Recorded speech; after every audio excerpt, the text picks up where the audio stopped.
Welcome to the Clause YouTube channel. Together, we strive for a safer, secure, and more stable world.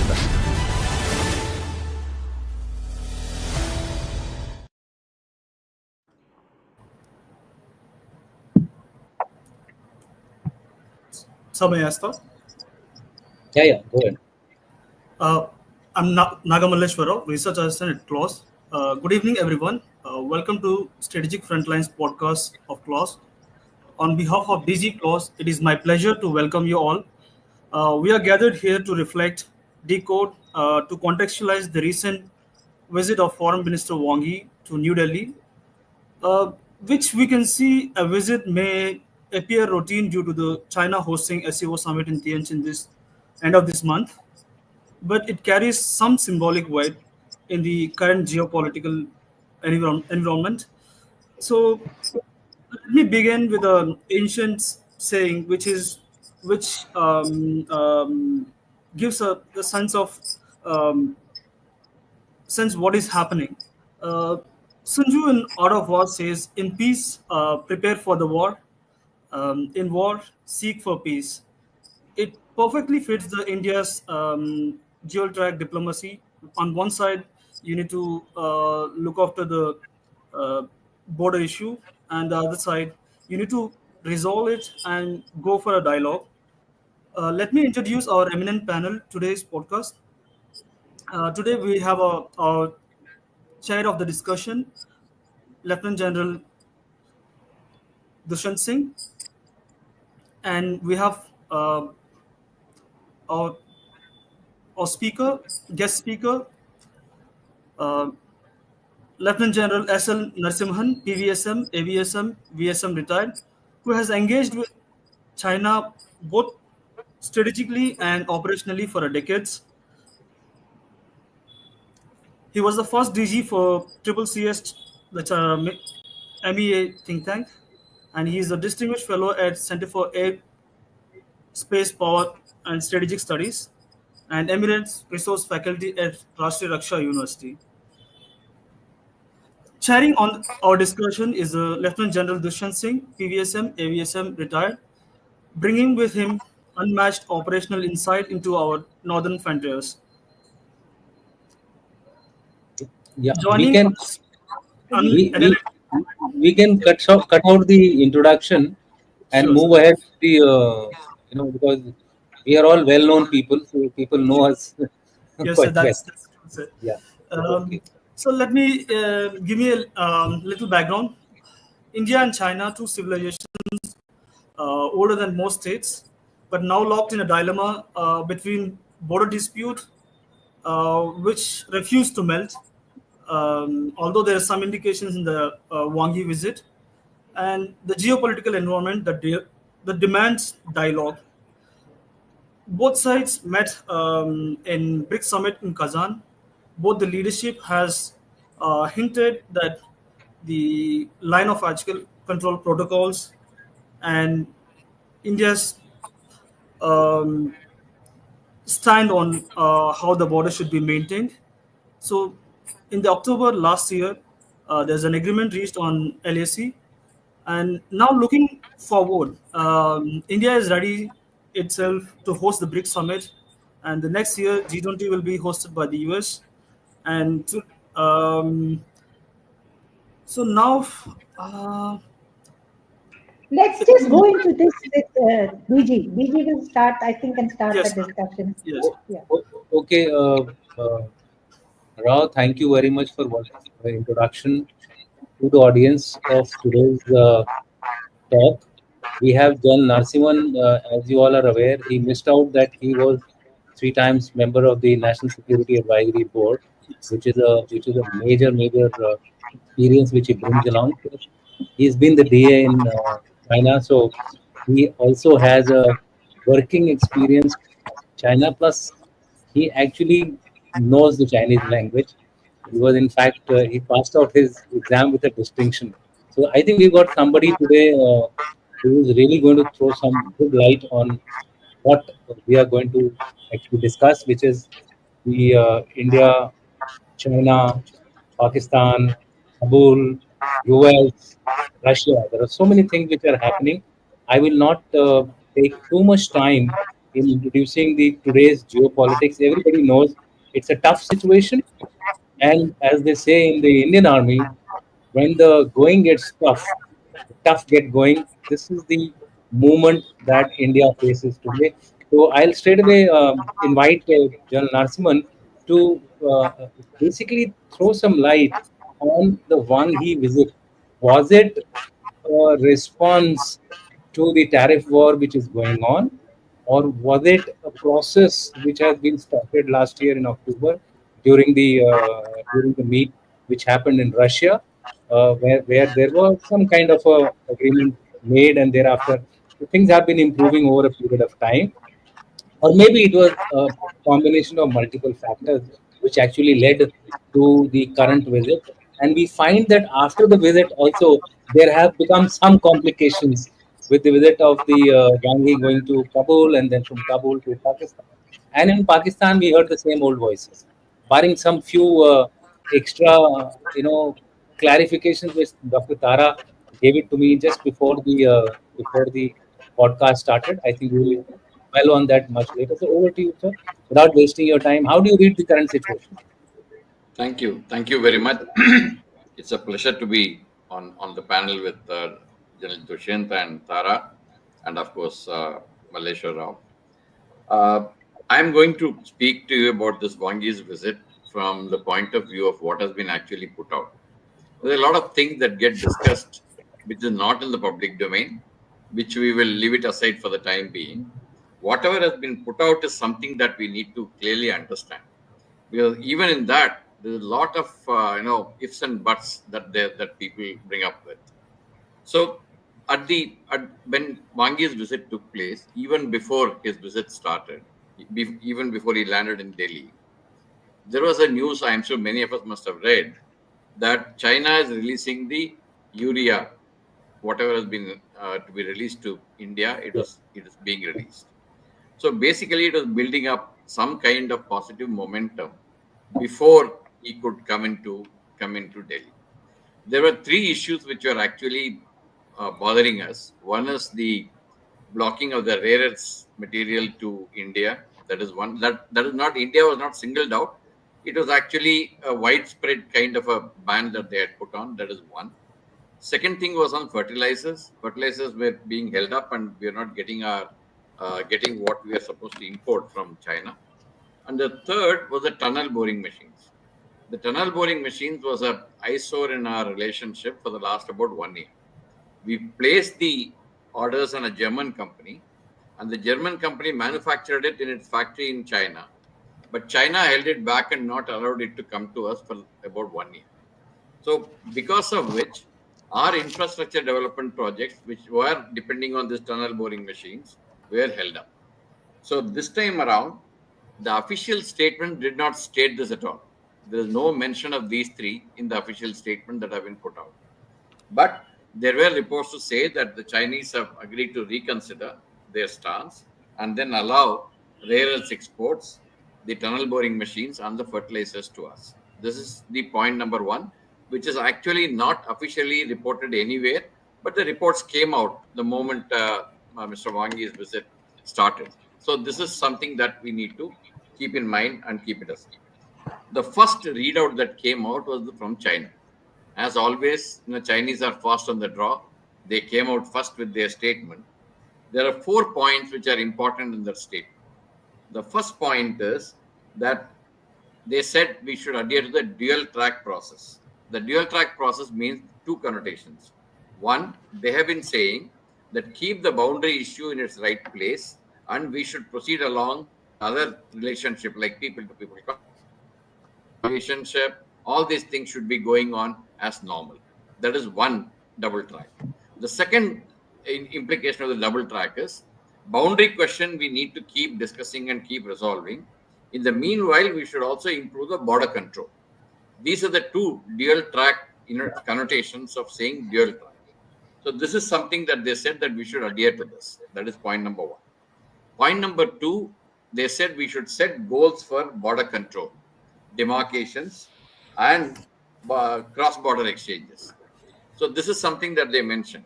And I'll come and link it to the Indian readout which came out subsequently.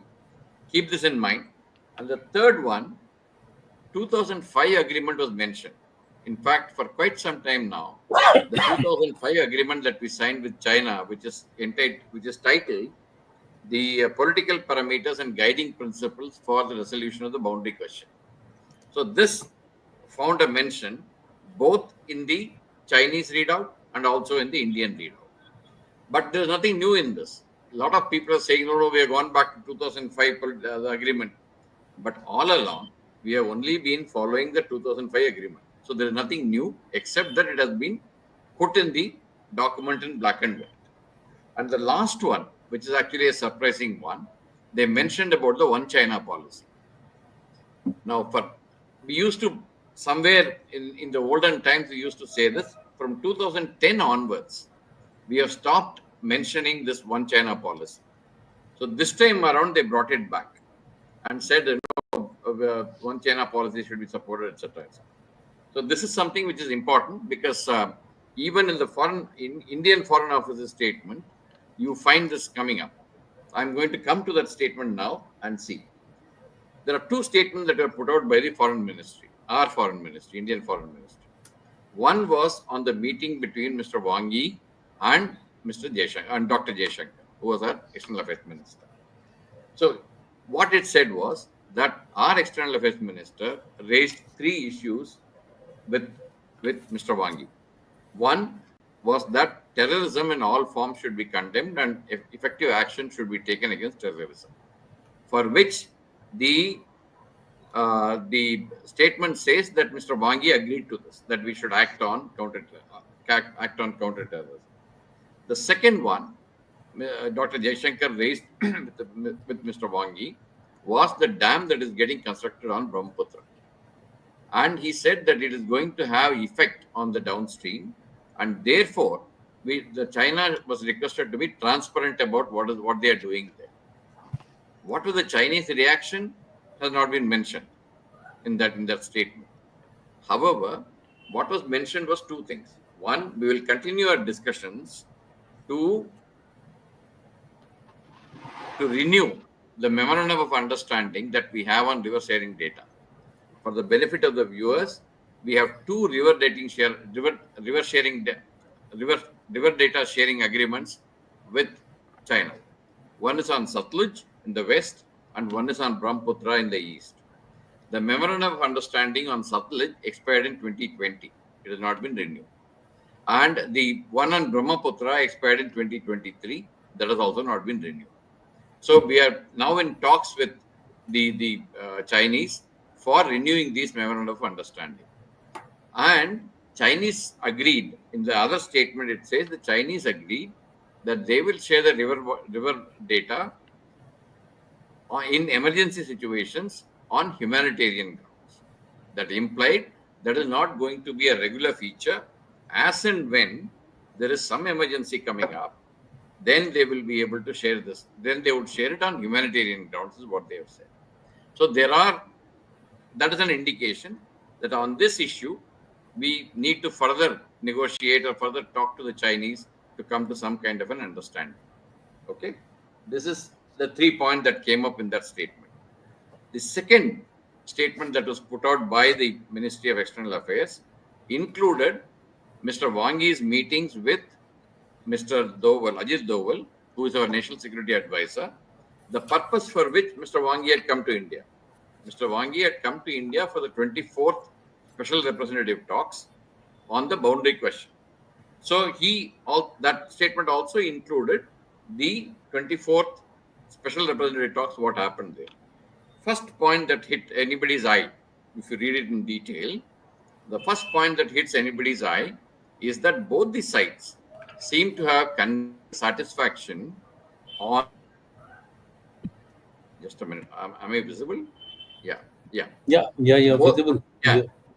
Both the sides seems to have conveyed that they are satisfied with the progress on the border control, which means the LAC seems to have remained quiet since the last special representative meeting that took place in December last year in Beijing. So there seems to be some understanding that the line of actual control has remained peaceful in the last about 7-8 months. That is the first point that was mentioned. The second, which actually is a little, we need to understand the background to this. It said we need to invoke the political perspective on the bilateral relations and the boundary question. Now, if you take your mind back, we had an expert group working. We had a joint working group working before 2003 when Mr. Vajpayee took that visit to Beijing. And they had realized by that time that both these groups are not making sufficient progress. There was some progress, but they were not making sufficient progress. And so therefore, both Mr. Vajpayee on this side and Mr. Vanchiappa, who was the premier on the other side, decided to start this special representative mechanism. Basically with the idea that there needs to be a political backing and a political push towards this dialogue. So that was actually the premise on which the SR talks were already started. They have mentioned it again here, which is something which we need to take note of. That means that even the SR talks have not been progressing the way they were expecting it to do. And therefore, there needs to be a political push to make this talk also go forward. To just bring the audience to speed on this particular issue, when we established the special representative mechanism, we were supposed to go through a 3-step process. The first step was to understand and come to an agreement on the principles. That is how we signed the 2005 agreement on political parameters and guiding principles for resolution of the boundary question. That was the first step. The second step was to come to an understanding on the boundary itself. And third step was to demarcate that boundary. Please mark this word, because demarcation is going to come back again. So this is something that on the premise that the special representative talks have started, we have done 23 rounds of talks, but the progress on the boundary question has not been very much. So therefore, there was a need to give the political push again to go towards certain amount of resolution of this boundary question. The third one is establishment of 3 new mechanisms. 2 mechanisms under the Ministry of External Affairs. Ministry of External Affairs has got a mechanism with the Chinese, which is known as Working Mechanism for Consultation and Coordination. Under that, there are 2 groups that are supposed to be established.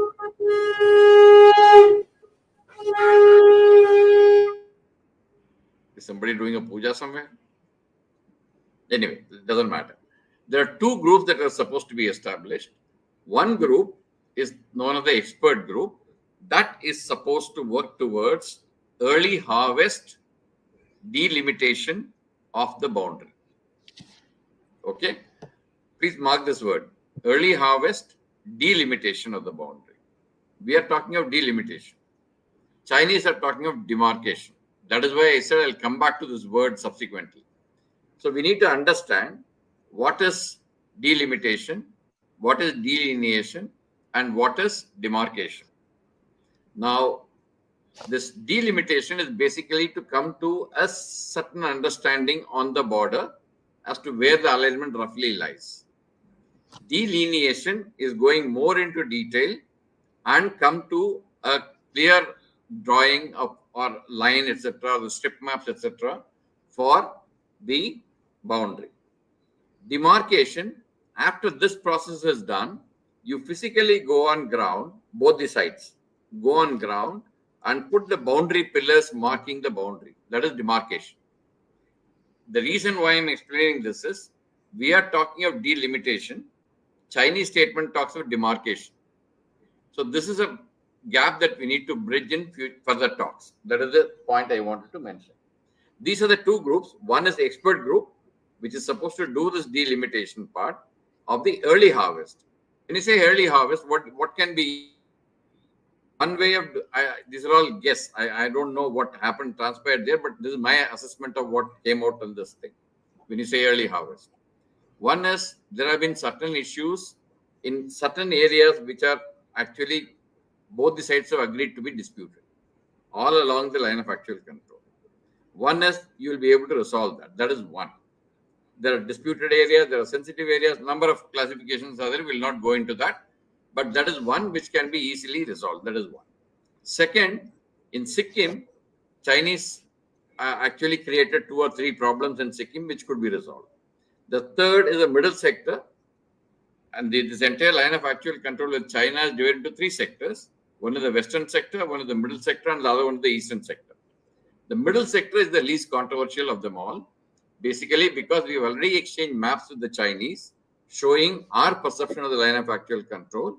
And we have got a map from them showing their perception of the line of actual control. So we really know exactly as to where each one's position lies.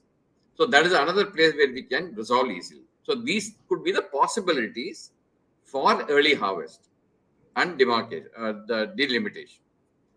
The third group, the second group, which is called the working group. That working group is supposed to be working on border control, which means the line of actual control, whatever standard operating procedures we have established to control any face-off that is taking place, what drills we need to follow, those things have already been established. If those could be gone into and tightened up so that incidents of the nature of Galwan doesn't happen, this group would do that. So this is the second group that was being established. The third one, we have a senior military commanders level talks happening in eastern Ladakh after Galwan happened. Now there has been understanding which has been agreed that in the middle sector and also in the eastern sector, we will have that senior military level commanders talks. So those have to be, that mechanism has to be established. So that is the second important point. The third important point was, when Galwan happened, we had suggested a 3-step process to resolve it. One was disengagement, that actually just pulling back the troops a little bit so that they're not facing eye to eye. That happened with the agreement that finished in 22nd October 2024. The second process was de-escalation, which means the troops pull back further into the depth areas. And third step was de-induction, where all the troops that have come go back to the peacetime locations which were existing before Galwan happened. So this is a 3-step process, out of which 1 step was completed. The second step of de-escalation has been mentioned in that statement, that we will work towards de-escalation and we need to give push to that. The fourth one, which is interesting, is both sides agreed that we should uphold the multilateralism and the multilateral trading system. Now, this is something which is actually some of the Western countries are trying to pull back. Particularly the US is wanting to pull back from this trading system because they have not even appointed the judges for the appellate court in WTO to resolve the disputes. So when in a situation like that, when some countries are feeling that the globalization has not helped them, and so they need to come back to their own countries to start manufacturing or go to a nearby friendly place to do that, etc. In that scenario, we are talking about multilateralism and multilateral trading system under WTO, and WTO needs to be strengthened, is what has been mentioned. And the fifth point is mutual support for BRICS. See, next year BRICS is going to be done headed by China, and thereafter we are going to be heading it. And for both summit meetings, each other, they said that we'll support each other. So that is something with a mutual support, and that is fine. The sixth one, Chinese for a long time, post Galwan, they have been asking for 3 things. One, establishment of direct flights from India to China. Second, the journalists should be allowed to come and work in each other's places. And third is the visas for people to come and go. Now, if you take your mind back, China allowed our Mansarovar Yatra to take place this year. So people have gone to Mansarovar and come back. As a reciprocal arrangement, we have also started issuing visas to tourists from China. So this process already started. They have said that they'll expand it, which is fine, which will improve the people-to-people contact. Direct flights, they have agreed that they will start it. And this discussion started from 22nd October 24 onwards, when we signed that agreement. but still some processes are there, and they're also trying to sign an agreement on the air traffic agreement that they're trying to sign. So this is the third part, the second thing. Journalists, China actually did not renew the visa for one of our journalists, and then the reciprocal action was taken. So now that process probably they'll have to relook and allow journalists from each other country to come and work in each other's place. But what we need to keep in mind is that our embassy in China plus the journalists, Indian journalists operating in China, do not get the kind of access that any other foreign journalist gets here in India. There is a mismatch there. That needs working. So that is the third part that we need to do. And the next point was, this year is the 75 years of establishment of diplomatic relationship between India and China. If you take your mind back, when Mamallapuram informal summit took place, that time we had decided the 2020 was the year of 70th year of establishing diplomatic relationship, and we had decided we will do 70 events in each other's place. But unfortunately, COVID came, then Galwan happened, so 70th year went just like that. We didn't do anything much. So this time around, for celebrating the 75th year of establishing diplomatic relationship, each other would support each other's activities. So that is the way it has been mentioned. Lastly, there is also mention that the Mansaro Yatra will be expanded in numbers, which means that will happen from 2026 onward. The year is also mentioned 2026. So these are the points that came up. So going back to what General Dushyant started with, why did all this happen all of a sudden? That is the question which is in everybody's mind. But this is not a thing that has happened suddenly. That is the point that we need to understand. The moment Galwan happened, we started negotiating a number of things. We did the first set of disengagement in 2022.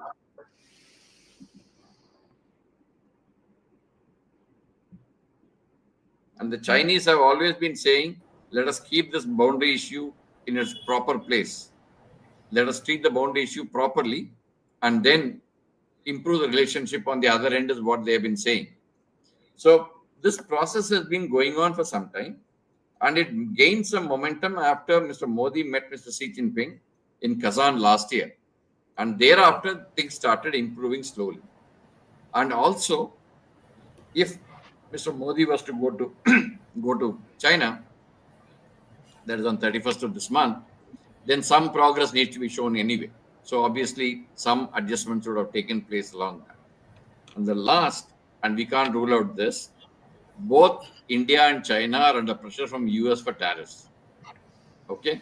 Though, right from the day Mr. Trump assumed power for the second time, he has not been actually going after China. He has been going after every other country. But he is trying to make some kind of a agreement with the Chinese. Therefore, he has extended the period after which he will impose the tariffs to another 90 days. Initially, when he came, he started increasing. It came to 145%, which is phenomenal. And Chinese came up to 125%, and then they all pulled back. Now, China is suffering about 30% tariffs. We are now suffering 50% tariffs from 27th onwards. So this is something that has happened. Both the countries are under pressure, and so they need each other's help to stabilize this. That could be another reason. So these are the reasons that could be basically because why this kind of a development has happened. But I'm also aware that the way we have been dealing with the boundary question, if we go along that line, it will be very difficult to progress. You need to think fresh. And I think this delimitation is a fresh thinking that is coming into this case.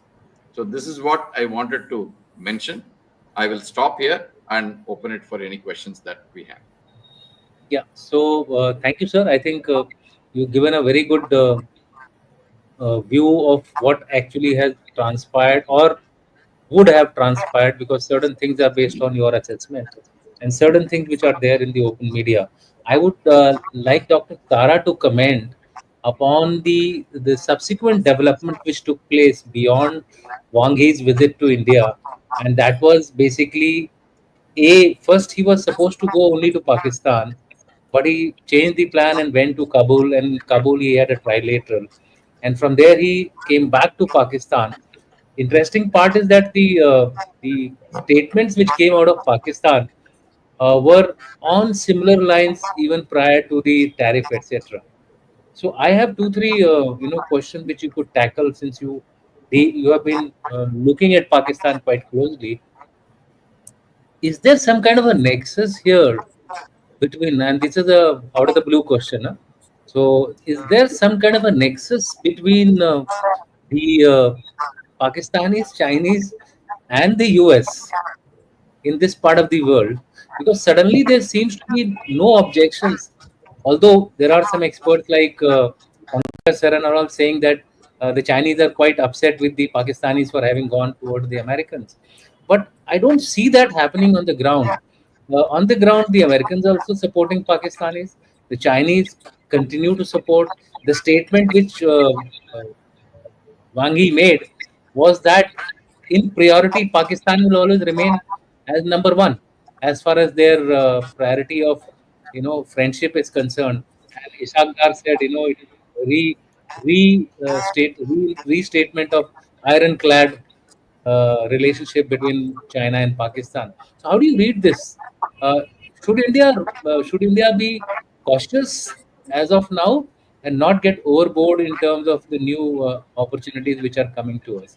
So, a quick comment by you would be of great help to us. No, I think if you recall, there was an earlier informal trilateral, just before this present trilateral took place, where the Mhm. Chinese called and sent them back to China and said that, okay, I mean, in essence, the message to Afghanistan was that you make up with Pakistan and you have to send ambassadors and you have to have normal ties. So that message was clearly given to the Afghans there.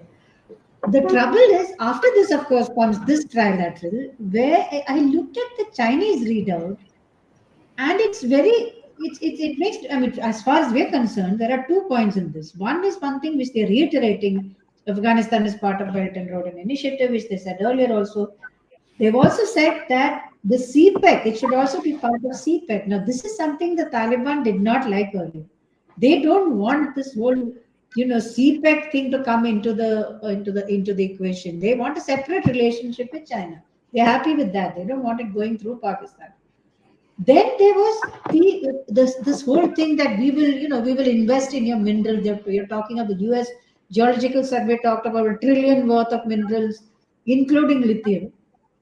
So it will be interesting to see if the battle for lithium and related minerals comes into Afghanistan, in which case Taliban is completely unprepared for it.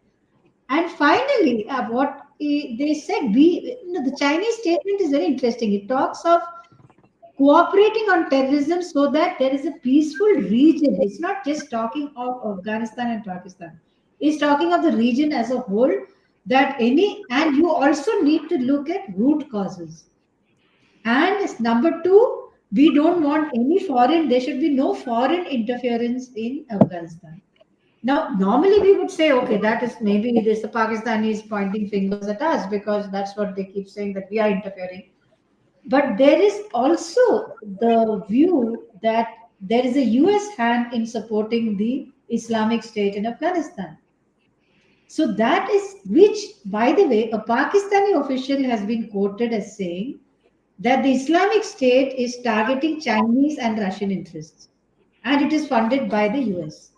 So there is this, sort of roiling interest. And finally, if I just want to bring out this one statement from the what do you call the from Xinhua, which says, I'll just read a very very interesting statement. It says, Wang said that the relationships between China and Pakistan, China and India, as well as China and other neighboring countries, are not directed against any third party and are not subject to any third party influence. I found that a very interesting thing. Just after you have a trilateral with Pakistan, this is what the statement was. So there are layers here which are not clearly, it's not yet clear. but also the fact that we know that we have mineral interests in Afghanistan. China has its own island. Nothing has come of it so far. We'll have to wait and see how that goes. But there is also one in the statement, they're talking of a railway network being revived through Pakistan. That they've been pushing for some time. All that, of course, Pakistan also said, wonderful things about Afghanistan. And Afghanistan didn't say all that wonderful things about Pakistan. But the reality on the ground is, while all this talk is going on, the Afghan traders are stuck on the border, unable to get their products through Torkam and other things. So this is the reality. And Mutaki still has to visit Pakistan. And I understand that the Pakistan foreign minister didn't exactly get a great welcome in Afghanistan. So it's still in flux. China would like all of these countries to sort of come together and sort of work against terrorism, because it is not happy with Islam. It is not happy with any kind of religious extremism, but it wants a foothold here. So I'll stop there because it's not yet apparent. There is even the Chinese Foreign Ministry spokesperson. Their statement is also very, very even-handed. So whether that, General Narasimhan will be able to sort of comment on that better, whether that is their general practice. Because while all that Iron Brother and all that stuff is there, they're saying we want peace in the whole of South Asia, and everybody's got to get together. I'm not putting it very simply, but it's like a parent telling all the children, shut up and keep quiet. So let's see how that works out. I'll just say 3 points on this. Very short, 30 seconds. Okay, if you permit me. Yes, sir. Go ahead. One is, the priority one is Pakistan, China. That is a given. In all our track 1.5, track 2 meetings we have with the Chinese, despite all the points that we raise with them regarding Pakistan, etc., they say we understand all this, but we will support Pakistan. That has been the constant kind of a statement that we get from the Chinese, and so there is no surprises there. The second thing, why is China interested in Afghanistan and CPC to Afghanistan? Please take your mind back. 2 decades ago, they bought a mine called Mesa copper mines. Okay, and they also got exploratory rights for oil. But the problem is they have not exploited it so far. There's no connectivity. Unless you can mine anything. But the problem is if you're not able to take it back to wherever you want to do it, there's no point in doing it. And so the situation in Afghanistan didn't allow that to happen till the time Taliban came to power the second time. And therefore, they have been insisting on CPEC to go to Kabul and that area. The third thing is on the regional terrorism that you talked about. The region, I don't think they're talking about Asia as a region. What they are talking about is China, Afghanistan, Pakistan. That region is what they're talking about, basically because they are expecting ETIM to operate from either Afghanistan or from Pakistan. They want to avoid that. So I think region, you need to see that. And why another point regarding the CPEC is they also want to have an alternate route to the Arabian Sea. If they can go to Afghanistan through Iran, they'll be able to get into the Arabian Sea. So that is another thing that they are working on. So these are the issues that I think that we need to keep in mind. Yes. Sorry. Can I just say one point here? Yeah, go ahead. Yeah, this Mesa mine, that original contract had a railway line which was supposed to go towards the Afghan border, towards the Central Asian side. That was never made. So the fact is, that couldn't happen for various reasons. And even at one point of time, I think the Taliban told them, listen, either you work the mine or you go from here. So they were pretty upset. But the fact is, this railway line they keep talking of, which is coming from China through the upper, towards the tribal areas and then to Afghanistan. That is my concern. So I just thought I just put that there on the table. That is the western axis of CPEC, which is already planned actually. Yeah, that is already there. The the question which I have now, and which continues to bother me, is that look, most of it what we have talked about is more or less the same as what it was pre 2020, except for the new arrangements for the boundary issue, which Jan Narasimhan spoke about, creation of those three groups, and then delimitation, delineation, and demarcation. There are some differences. What I wish to know from Jan Narasimhan and also Dr. Tara and Roku, you can also throw in some experience of yours of 7 years being in China. Hopefully, you should be able to add something to it.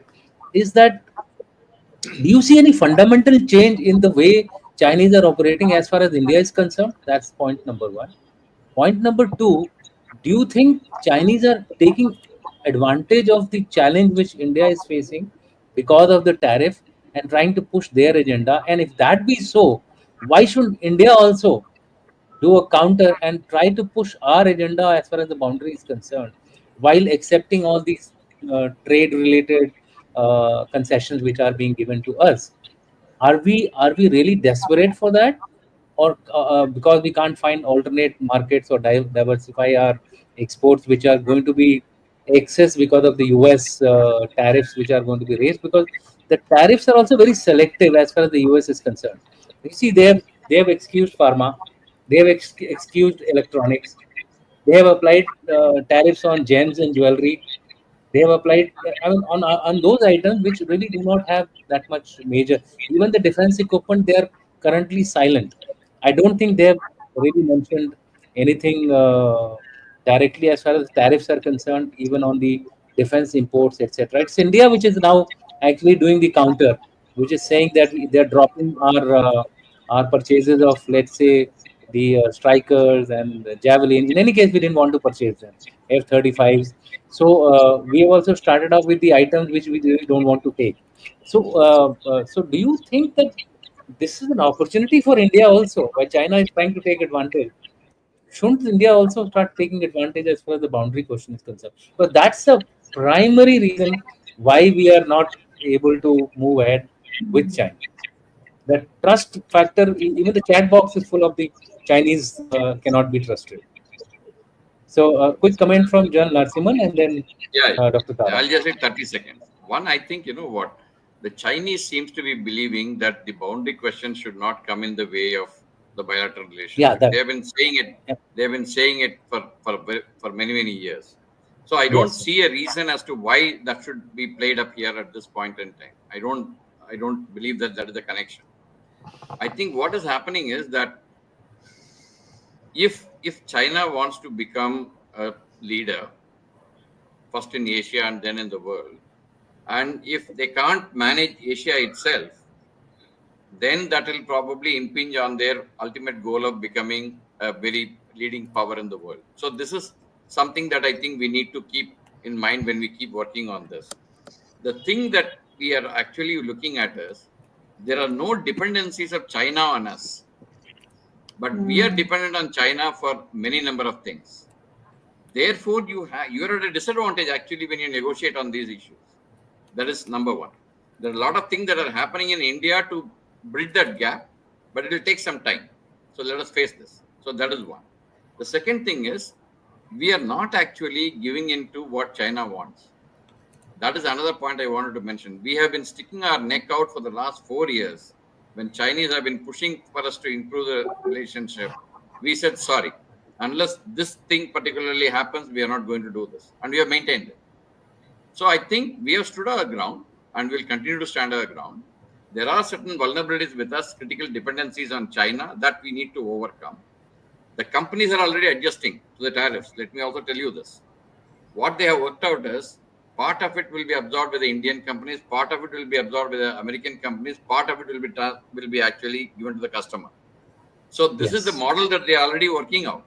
So I think this shall pass. I mean, tariff is one issue that we need to wait and watch and then do our remedial measures. I don't think we are given in anywhere, or we are intending to give anything anywhere. That is the point I wanted to make. Okay, Dr. Tara, do you suggest any opportunities which are going to come across our way, because it's always said that challenges always challenges always give us opportunities. So do you think we should now look in a focused manner on creating our own capabilities like Atmanirbharta, etc., so that we are not so dependent, like General Narasimhan said, we don't have any leverage whatsoever. But I feel that the consumer market which India provides, that's a good big leverage. We have a very very large middle class which can be a market for many countries, and that is one of the reasons why India has always been targeted. It's a different matter that the US has suddenly decided to do something. Maybe it's trying to make an example out of India and then try to subdue the others. So you see any opportunities for India in this ongoing challenges which are being faced by us? I think there is one fantastic opportunity which we should have taken long back. Is that your large industrial houses seriously need to increase their R&D. I mean, our R&D vis-a-vis the global average is pathetic. That is one. Number two is, as you increase your own Atmanirbhar means you also have to put money into that. And most importantly, I think we need to take the neighborhood along. If you're going to, why can't you outsource some parts of your industrial production to neighbors so they have a stake in your growth? They grow and you grow together. I mean, that I'm saying that very broadly. Number three is, I mean, I just, if I can sort of throw a question to General Darsiman, the Chinese ambassador made a comment that, we will stand with India against bullying. I was wondering if that is even worth worth thinking, looking Discussion. at. Yeah. No, the thing is, not only him. In fact, Chinese also said, that the attack on the sovereignty of India cannot be compromised, is what they made a mention earlier. I mean, that is the line that they are trying to project. But we need to stand our ground and be on guard. Yeah, young mind Doku, you have been out of communication, out of conversation. Let us hear from you. Just think wild. What can we do? You have the 7 years of Chinese experience behind you. So go ahead, all yours. So, to the point that you asked, is there any change in the approach? I feel like there is no change in the approach, but it is the issues that are in the discussion or the important one. So, why I would say this is, I would like to make a mention that the Tibet, while the Foreign Minister Wang Yi is in Delhi, Xi Jinping is in Tibet for the 60th anniversary of China's control of Tibet. And for the second question, are we trying? Are we not fully utilizing the advantage of the tariffs, or is it China trying to take the advantage of the tariffs on us?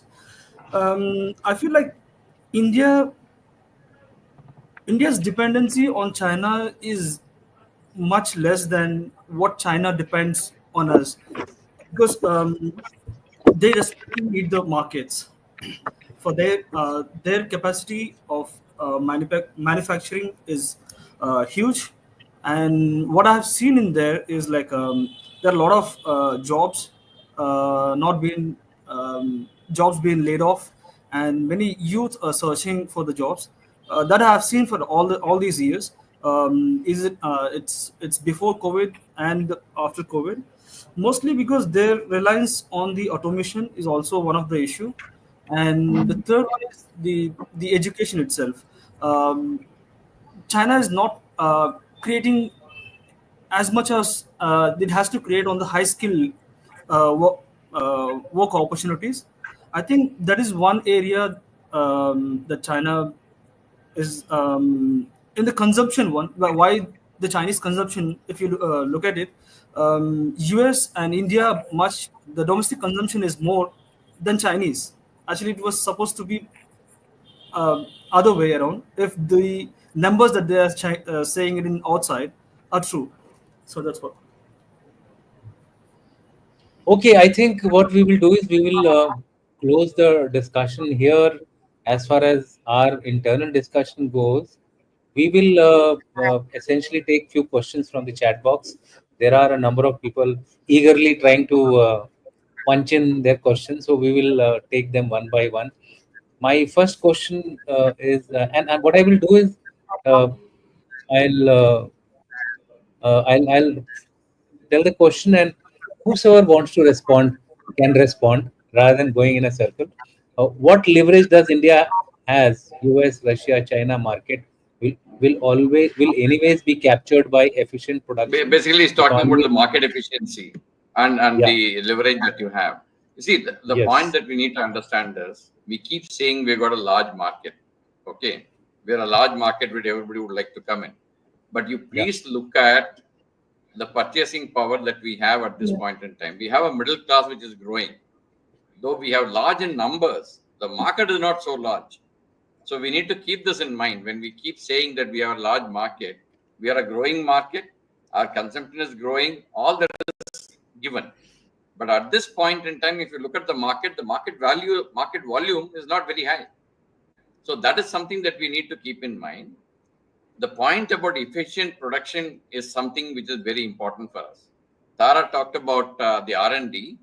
We also have to invest in efficient manufacturing and modernizing our manufacturing to bring the cost of production less. Otherwise, you're no way going to compete with anybody. So that is the problem we are facing now at this point in time. R&D is a major issue.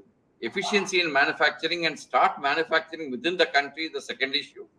These two we need to look into it much more seriously.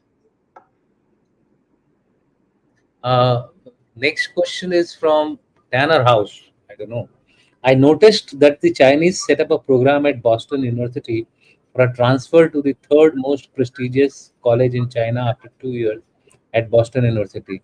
Is that something new? I don't know. I'm not aware of this particular initiative. So, if any one of you is aware, Doku, I think you should be able to throw some light on this. Although it is not related to our talk, but if you know something about it, you can So let me I know. may add Otherwise, it a little bit. Usually, Chinese have set up the exchange centers in their universities, like with Tsinghua and Harvard, with okay. other universities. But only private university with more, they would allow them to be a think tanks in Shanghai, but not in a campus. I think this could be seen as a new one. Okay. Okay. So this is a question which really doesn't need answer, but if anyone wants to say about it, can go ahead and say.